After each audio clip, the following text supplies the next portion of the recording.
तो नाज़रीन अस्सलामु अलैकुम वरहमतुल्लाहि वबरकातुहू। हाज़िर हूँ आज एक नई वीडियो के साथ और इंतहाई अहम और मुफीद वीडियो के साथ। गुस्ल मैं भी करता हूँ, आप भी करते हैं, और जो बंदा भी हद बुलूगत तक पहुँचा हुआ है, चाहे वो शादीशुदा है या गैर शादीशुदा है, वो गुस्ल ज़रूर करता है। लेकिन आज इंतहाई अहम बात आपको बताने जा रहा हूँ कि गुस्ल के दौरान हम ऐसी गलती कर जाते हैं कि जिसकी वजह से गुस्ल होता ही नहीं है, और जब गुस्ल नहीं होता तो उसके बाद जितने अहकाम गुस्ल के साथ लाहिक होते हैं, हम नमाज़ पढ़ते हैं, मस्जिद में दाखिल हो जाते हैं, और दीगर जितने भी अहकाम होते हैं, चूँकि पाकी हासिल ही नहीं होती तो वो सारे अहकाम अदा ही नहीं होते और बजाय सवाब के हमें जो है वो गुनाह मिलता है। तो आज की इस वीडियो में हम जानेंगे कि वो कौन सी गलती है जो हम जो है वो गुस्ल करते वक्त जो है वो हम कर जाते हैं, और उस गलती की वजह से हमारा गुस्ल कामिल और अकमल नहीं हो पाता।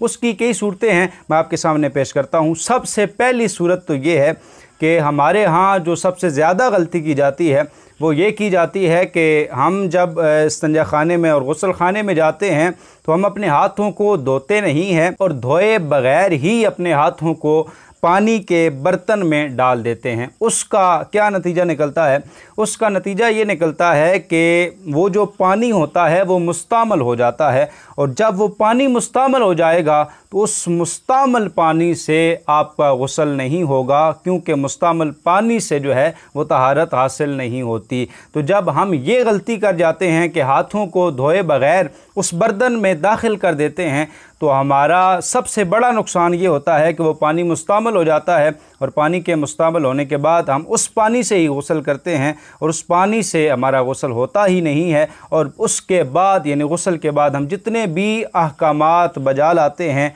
तो वो बजाय सवाब के उन पर हमें गुनाह मिलता है। दूसरी सूरत इंतहाई भयानक सूरत है, और ख़ुसूसन मेरी बहनों के लिए जो औरतें नाखन पॉलिश यूज़ करती हैं, इस्तेमाल करती हैं, उनके लिए है। ये नाखन पॉलिश ऐसी होती है कि ये एक तह बना देती है, और उस तह के नीचे पानी का इसाल नहीं होता, यानी पानी ऊपर बह तो जाता है लेकिन उस नाखन पॉलिश की तह की वजह से नीचे जिस्म तक नहीं पहुंचता, और जब जिस्म तक नहीं पहुंचता तो तीसरा फ़र्ज़ अदा नहीं होता। याद रखिएगा कि गुस्ल का तीसरा फ़र्ज़ ये है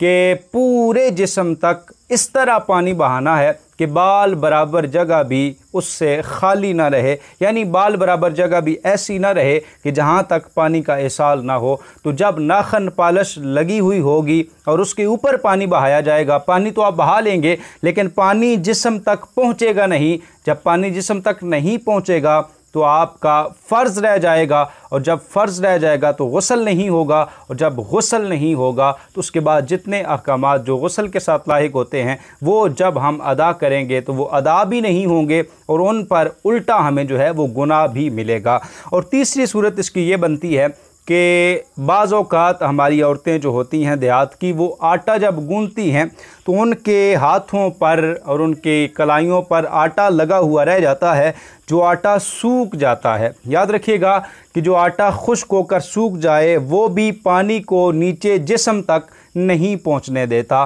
तो जब वो आटा लगा हुआ होगा और औरतें इसी तरह गुस्ल करेंगी, तो जब वो गुस्ल करेंगी पानी बहाएंगी लेकिन पानी जिस्म तक नहीं पहुंचेगा, तो जब पानी जिस्म तक नहीं पहुंचेगा तो गुस्ल का तीसरा फ़र्ज़ रह जाएगा, और जब फ़र्ज़ रह जाएगा तो आपका गुस्ल सिरे से होगा ही नहीं। और जब आपका गुस्ल नहीं होगा तो नतीजा वही निकलेगा कि हम अगरचे नेकी वाला काम करेंगे, हम नमाज़ पढ़ेंगे, मस्जिद में दाखिल हो जाएंगे, ये बज़ाहिर तो नेकी वाला काम है, लेकिन आप अभी जनाबत की हालत में हैं, क्योंकि आपका गुस्ल सिरे से हुआ ही नहीं है आपकी अपनी गलती की वजह से। तो लिहाजा इस पर हमें सवाब नहीं मिलेगा बल्कि उल्टा हमें इस पर गुनाह मिलेगा। इन मसाइल को ख़ुद भी सीखिए, और जहाँ पर आप बैठते हैं, आप जिन लोगों में, आप जिस हल्का अहबाब में बैठते हैं, जहाँ पर आप दुनिया जहान की बातें करते हैं, तो ये चंद बातें उन तक ज़रूर पहुँचाइएगा, ताकि आपको सदका जारिया के तौर पर